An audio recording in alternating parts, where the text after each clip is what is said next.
네, 안녕하세요. 2025학년도 연극영화 임용시험 문제풀이 첫 번째 시간입니다.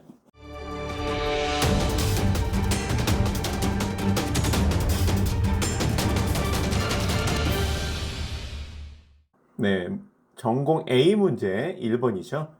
영화 사조에 대한 설명이다.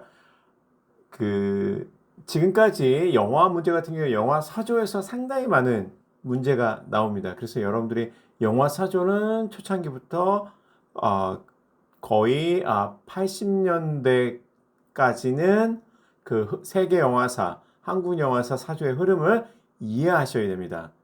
그래서 세계 영화사 책이라든지 여기에서 또 이론, 역사만 다루는 게 아니라 영화 이론적인 부분도 굉장히 많이 설명하고 있어요. 그래서 여러분들이 세계 영화 사조에 대한 부분은 시대적인 내용별로 자세히 살펴보셔야 됩니다. 특히 작품, 사조의 특징, 대표적인 감독 이런 부분에서 명확하게 알고 계셔야 되죠.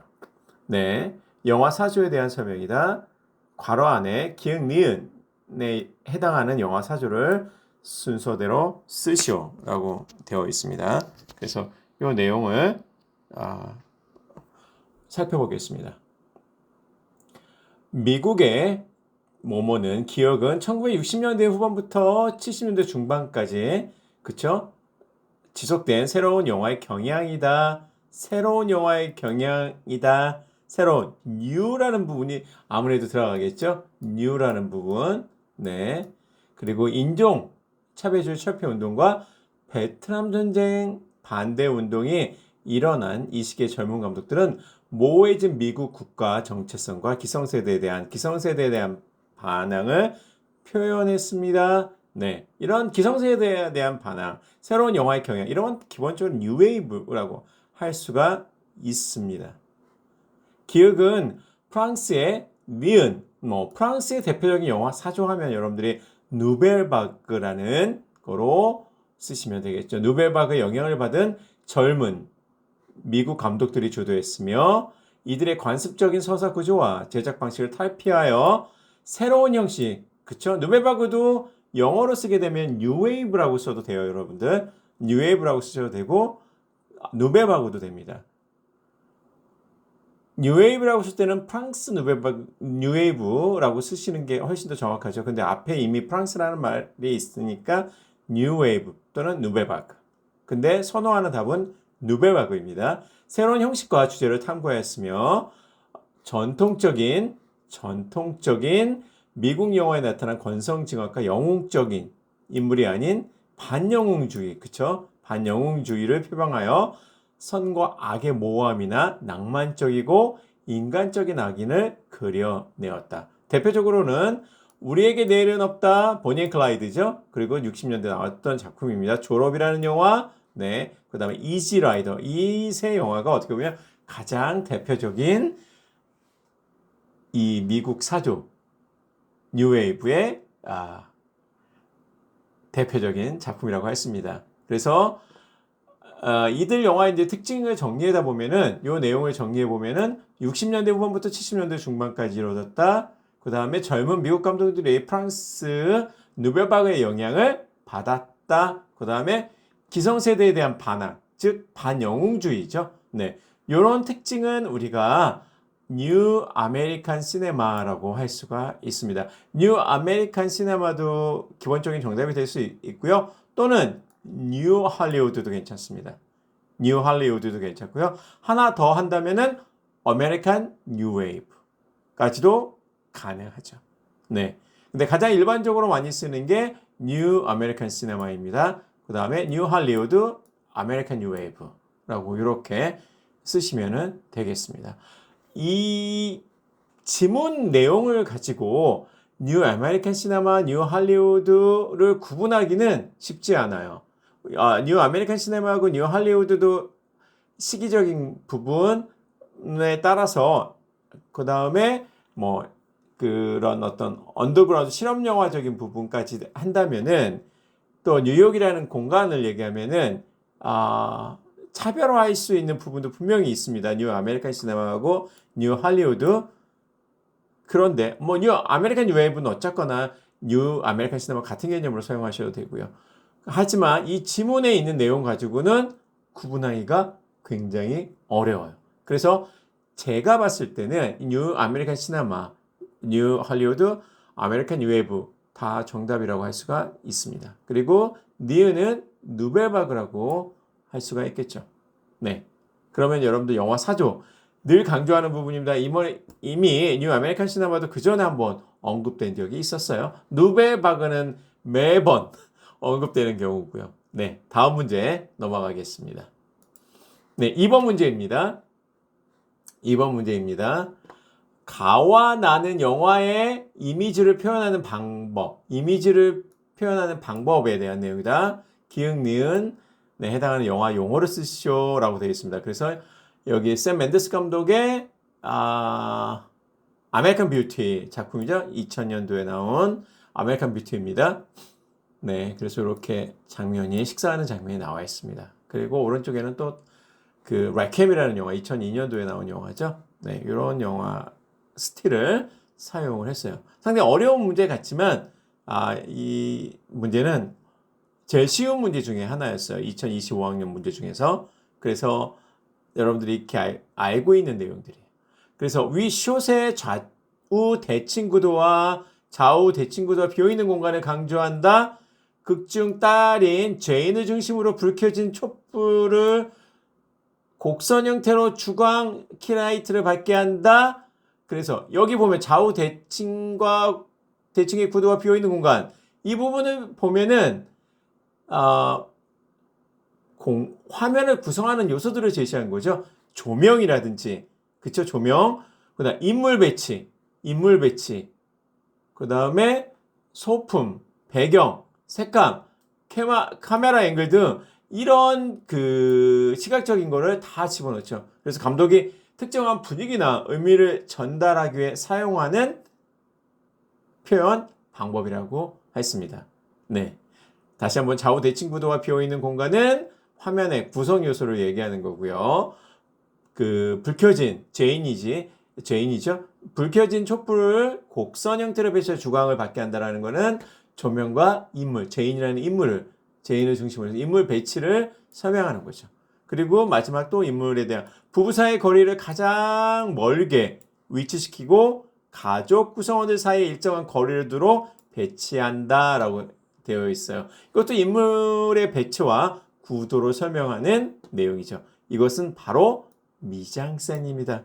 미장센 모르는 분은 없을 거예요. 네, 미장센. 근데 이 내용은 미장센 내용을 좀 어렵게 설명하기는 했어요. 그래서 쉬운 문제지만 여러분들 내가 미장센 이거 너무 쉬운 거 아닌가? 라고 오해하고 더 어려운 답을 찾는 경우도 있었습니다.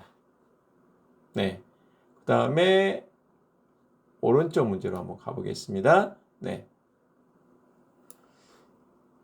이것은 이 장면의 감독이 익스트림 클로즈업으로 이루어진 여러 개의 숏으로 구성되어 있다. 우리가 일반적으로 그 감각적인 편집 기법 사용할 때 이런 익스트림 클로즈업이라든지 여러 가지 샷을 만들어 편집을 하죠. 편집이 중심되어 있어. 계속 편집 얘기, 빠른 편집 그런 부분이 언급돼요. 또 편집 얘기는 2개 이상의 숏을 병렬 병치 충돌 이게 바로 몽타주죠. 여러분들 연결 몽타주에 대한 부분 푸킨의 연결 몽타주가 있고요. 충돌은 누구 몽타주입니까? 네, 에이젠슈타인의 몽타주죠. 네, 에이젠슈타인의 몽타주예요. 충돌 몽타주로 이루어진 몽타주 기법을 통해 인물의 환각 상태라는 의미를 극대화시켰다. 단순한 연속 편집이 아닌 아주 감각적이고 상징적인 편집을 통해서 이런 의미를 극대화시켰다. 바로 몽타주입니다. 몽타주죠. 네, 2번 문제 마무리하겠습니다. 3번 문제로 살펴보겠습니다. 3번 문제도 좀 쉬운 문제 중에 하나였습니다. 다음은 영화 종류에 대한 서술이다. 기역, 니은에 대한 부분을 용어를 쓰시오라고 되어 있습니다. 극영화 장르 대한 얘기를 막 하겠습니다. 극영화, 그 다음에 기록영화, 실험영화, 뭐 이렇게 구분하고 있습니다. 여러 크게 구분한 부분이죠. 네.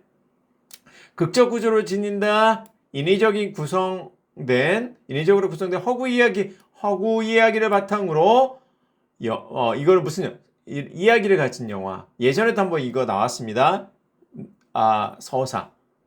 서사 영화로 불린다. 일반적으로 서사 영화는 특정한 시공간 내에 원인과 결과로 이어지는 허구적인 이야기가 실제 사건들의 연속을 말한다. 서사가 답이 되겠고요. 그 다음에 기록 영화는 기록 영화도 여러분들 다큐멘터리도 상당히 중요한 내용입니다. 다큐멘터리의 산생이라든지 다큐멘터리의 진실성이라든지 시네마 베리테의 다이렉트 시네마의 어떤 구분이라든지 그런 부분에 대해서 우리가 문제가 기출된 적이 있죠. 실험 영화도 종종 나오는 문제죠. 실험 영화, 예술적인 실험 영화 얘기 나왔습니다. 그리고 나온 게 바로 급진적인 사고나 예술관에 표출이 되며 시대를 앞서간다는 의미로 실험 영화를 프랑스의 군사 용어에서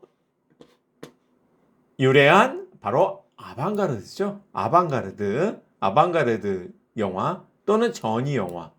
이왕이면 프랑스 군사 영화라고 되어 있으니까 아방가르드 개념을 쓰는 게 더 좋죠. 하지만 전위 영화도 이 전자가 전쟁이라는 그런 개념으로서 쓰이기 때문에 사용하셔도 되는데 만약에 선호한다면은 물론 제가 채점자가 아니기 때문에 정답은 아방가르드로 쓰시는 게 훨씬 유리할 것 같아요. 네. 그래서 4번 문제까지는 특별히 어려움이 없었을 거예요. 하지만 이제 다음 문제, 5번 문제가 상당히 어려운 문제였어요. 요새 이런 문제들이 수업 학습 이론이라든지 동기 이론이라든지 여러 가지 발달 이론이라든지 거기에 맞는 유명한 교육학자들이 있어요. 그 사람들의 이론을 수업에 적용하는 문제들이 굉장히 매번 나왔어요. 그래서 여러분들이 교육학을 하시면서 이런 학습 이론이라든지 동기 이론, 발달 이론이라든지 그 학자들의 개념을 에디도 있고요, 악스도 있고요, 여러 가지 그 전에도 나왔어요. 그런 부분에 대해서 항상 확인해 보셔야 됩니다. 오늘은 켈러의 ARCS 모형에 의해서 나오는 부분이죠. 그래서 이 ARCS가 뭔지, A는 attention이고요. R은 그러니까 주의죠, attention. 요 순서를 그나마 요 순서가 있기 때문에 좀 나아요. 그 다음에 R은 relevance라고 해서 관계성을 얘기하는 거고요. 그 다음에 C는 confidence라는 자신감, S는 뭘까요? satisfaction, 뭐죠? 만족감입니다. 그래서 요 ARCS가 뭘 의미하는지 순서대로 이 ARCS가 뭔지 아는 분들은 이 문제가 어떻게 보면 굉장히 쉬워요. 여기에 다 정답을 제시해주고 있기 때문에 그렇죠.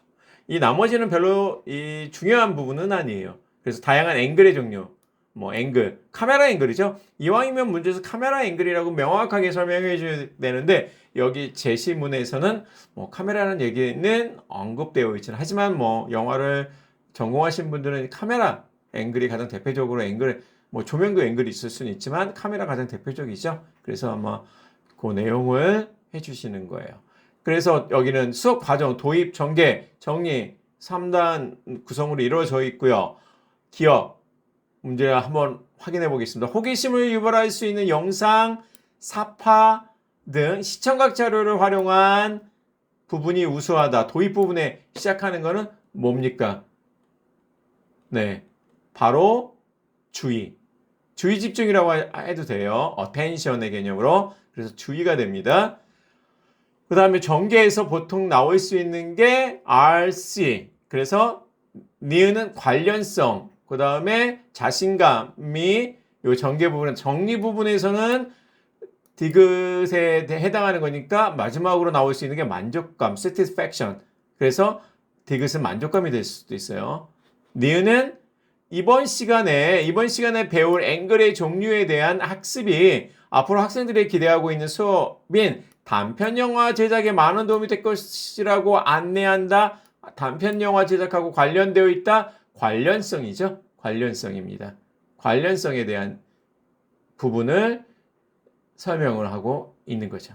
그리고 아까 말씀드린 주의 집중. 주의는 학생들한테 이런 그 영화 속 장면을 활용해서 흥미를 유발하는 부분이죠. 도입에서 충분히 가능하죠. 그 다음에 아마 여기에 중략되어 있는 부분이 바로 아마 그 자신감이라고 해서 세 번째 confidence가 생략되어 있을 거예요. 거기에서 그런 내용들을 네, 잡아낼 수 있죠. 네. 그 다음에 그렇고요. 그 자신감 이 부분하고도 관련돼서 얘기할 수도 있고요. 그리고 왜냐면 이 부분 디귿이 어떻게 보면 순서대로 나오면 마치 자신감처럼 답이 나올 수도 있지만 제가 봤을 때는 마지막 정리 부분에서 다루는 건 만족감이에요. 퀴즈, 평가를 통해서 학습 평가를 하고 긍정적인 피드백을 제공하는 부분. 그래서 만족감이 답이 됩니다. 교사의 전략은 외제적 보상이죠. 네, 외제적 보상을 제공한다. 뭐 칭찬을 제공한다. 뭐 그런 식으로 여러분들이 답을 쓰시면 되겠습니다. 그래서 요 기억, 니은, 디귿의 내용을 정리하면은 주의, 호기심 유발을 위한 시청각 자료를 보여준다. 관련성에 대한 동기 요소는 단편 영화 제작과의 연계성을 강조한다. 마지막으로 디귿, 만족감의 동기 요소는 퀴즈를 통한 성취도 확인과 우수 학생에 대한 긍정적인 피드백을 제공한다로 정리할 수가 있습니다. 네, 이 부분이 바로 켈러의 ARCS 동기 이론에 대한 내용이죠. 그래서 이 표를 통해서 다시 한번 정리하면 주의 집중, 학습자의 흥미, 학습자에 대한 호기심 유발, 관련성, 학습자 필요의 목적에 따라 맞추기, 학습자의 경험과 관련성 찾기, 그래서 우리 단편 영화에 대한 부분, 그 다음에 자신감, 자신의 통제하에 성공할 수 있다는 그러니까 느끼고 믿도록 도와주는 거죠. 그 다음에 마지막으로 만족감, 보상을 통해 성취를 강화시켜 주기 이런 식으로 정리되어 있습니다. 여러분들 그래서 앞으로도 이런 경향은 계속 유지될 것 같아요. 그래서 다양한 교육학자의 그 이론을 가지고 영화 수업에 적용할 수 있는 연습이 필요합니다. 교육학에 그런 내용들이 다 정리되어 있으니까 여러분들이 그 이론의 개념을 명확하게 아시면 나중에 영화 문제에 적용하는 데 큰 어려움이 없을 것 같습니다. 네, 이상으로 2025학년도 첫 번째 문제풀이를 마치겠습니다. 다음 시간에 또 뵙겠습니다. 감사합니다.